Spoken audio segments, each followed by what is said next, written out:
There's been a huge agenda push for all of this sort of sexually graphic and gender critical instruction. Literally kindergarten, suddenly having to decide between, are my parents right on whether I'm a boy or a girl, or is my teacher right on whether I'm a boy or a girl? So here I am, a mom of three, like the hair on the back of my neck goes up. Suddenly went, oh my gosh, we have a serious problem. All right, guys, here with Sarah Parshall Perry. Thanks for coming on today. Hey, thanks for having me. Yeah, we're at the Heritage Foundation in DC. Yep. First time here, and it's been a blast for me. Good. I'm glad. I mean, the energy here in DC, I think, is unmatched. You know, Absolutely. I think people who are cultural elites know what they think is going on in DC, and then people in Central America think they know what's going on in DC. But when you're actually here, you realize the energy of how much transpires here and how much what happens here affects the rest of the country. So I really do love working here. Absolutely. Hate the traffic, but do love working here. Yeah, I felt that energy immediately, especially when I walked into Heritage. Yeah. Everyone's doing big things over here. Yeah, I love it. I think this is really a moment for the entire conservative movement to kind of coalesce around the same ideas that we've been pushing for years, really since the Reagan era. And we've just gotten to a point where we've finally gotten about 120, 130 conservative organizations to buy into the exact same vision for economic prosperity and the flourishing of the American family and strong national defense, just solid ideas that have always worked for conservatism and ideas that are ultimately going to, I believe, ensure the future flourishing of America. And those are ideas that shouldn't be controversial, but I think right now, this political moment, they suddenly are. They are, especially your ideas on parenting, Yeah. which shouldn't be controversial, but these days they are, right? They really are. You know, it's very interesting. I just saw an article in Slate, and they characterized far-right school board candidates as suddenly deciding that they were going to sort of take back public education. Well, I have news for you. Public education was always ours, right? Taxpayers pay for public schools. Most parents can't afford to send their kids to private or parochial schools. And that's because, especially for me, my kids had to go to public school for the majority of their educations because my son has an IEP and my other son has a 504. So those special education services are only provided in a public school format, but our taxpayer dollars pay for essentially all of the education that transpires in the public space. And they also pay for the Department of Education salaries, which, by the way, Department of Education is the biggest funded, the most bloated of all the federal agencies, more than $111 billion a year. Wow. So we know education should be local. Unfortunately, right now, we have a lot of big government, especially so in DC. The administrative state has kind of taken off running. And I think we at Heritage, including some other conservative organizations, are really keen to return the power of self-governance to the states and the people. And that's honestly what the founders wanted in the first place. Absolutely. So do you feel like these principals and teachers are overpaid, underpaid, or at the right level? So I think at this point, until we see turning around of some of our math and English literacy scores. And generally, our national average right now runs 30% for math and English literacy. That puts us in about the middle of the pack for all developed nations in the world. For $111 billion a year, that is entirely unexcusable. So I honestly believe until we see teachers producing students who can read on grade level, who can perform math on grade level, no salaries need to be adjusted, because right now, one of our biggest problems is that we've got the unions involved in creating political agendas, but not creating future learning successful individuals. They don't care about reading and math literacy. They care about woke progressive agendas. And that's a major problem. It is. Wow, I didn't realize our academic scores were so low in comparison to other countries. Really, really low. And I think it's a disappointment for me as somebody who served in the federal Department of Education. You know, when I was in the last administration, I was a senior attorney at the Office for Civil Rights.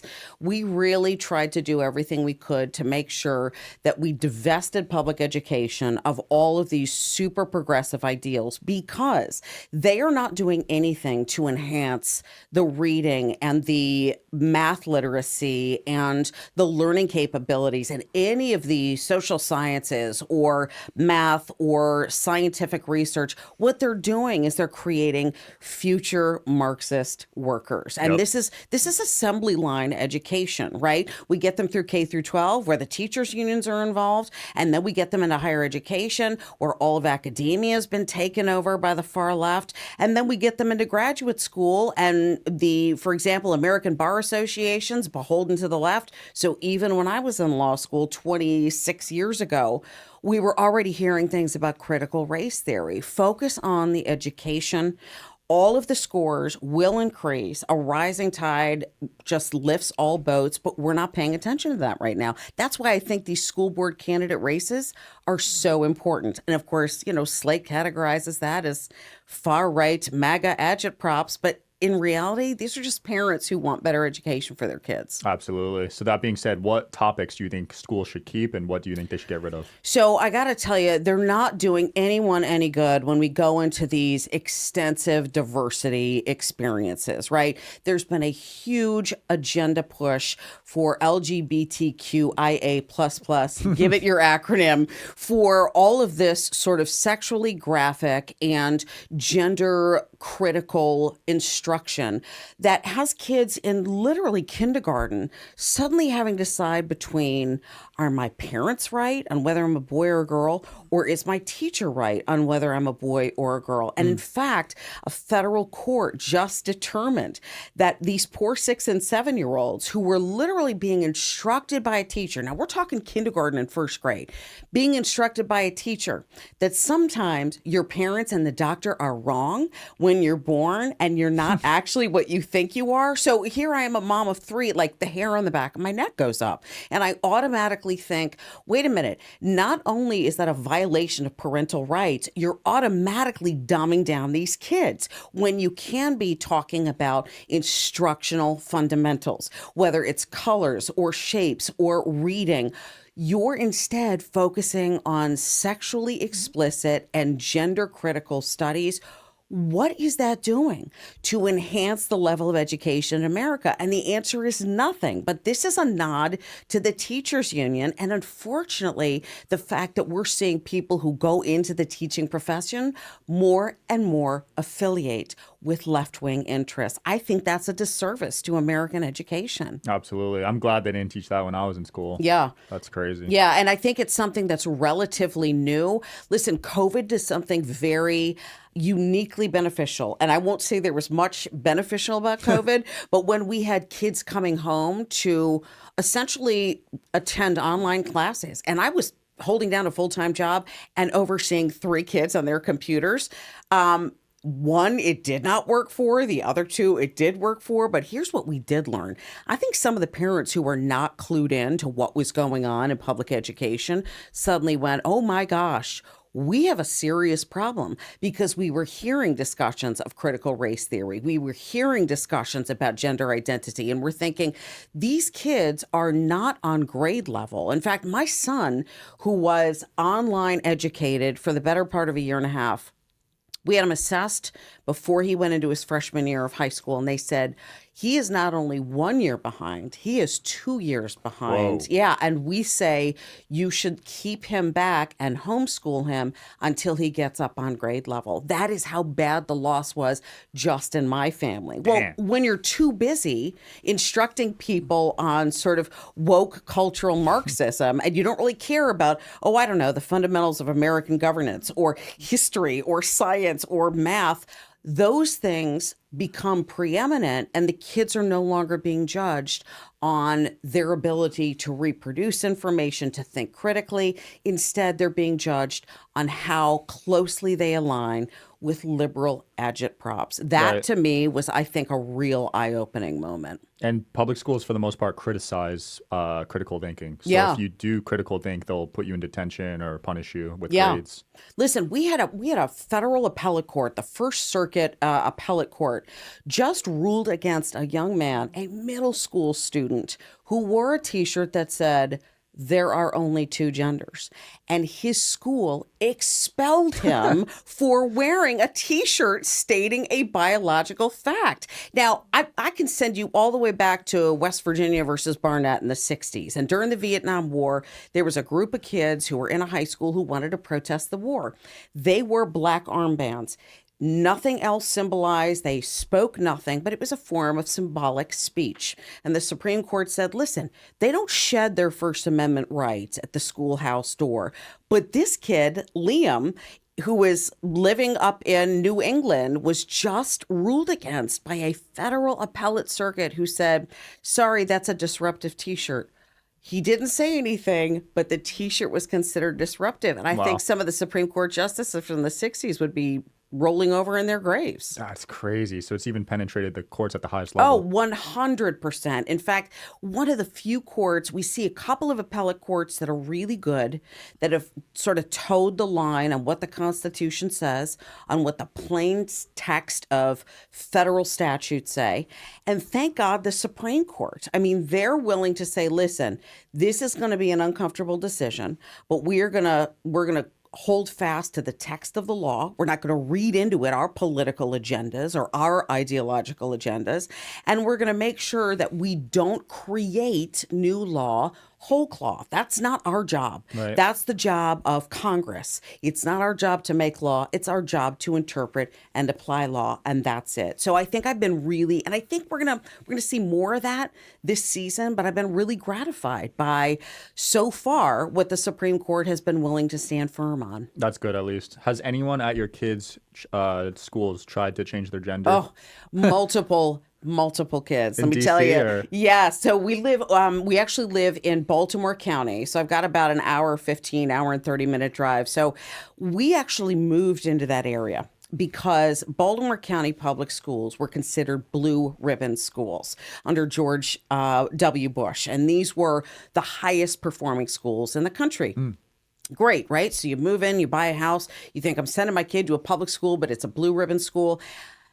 During the pandemic, the COVID pandemic, Daryl Williams, who was our superintendent of schools, his oversight of all Baltimore County public schools, not only were we the last to open after COVID in the entire state, so almost full 2 years before we opened, but we were actually one of the greatest learning losses in the state when you compared population per population. And that's when I went, that's it. My kids are out of public school. Can't do it anymore. But part of that was this contagion. And listen, Abigail Schreier, who's a great journalist, writes for the Wall Street Journal, wrote a book called Irreversible Damage: The Transgender Craze Seducing Our Daughters.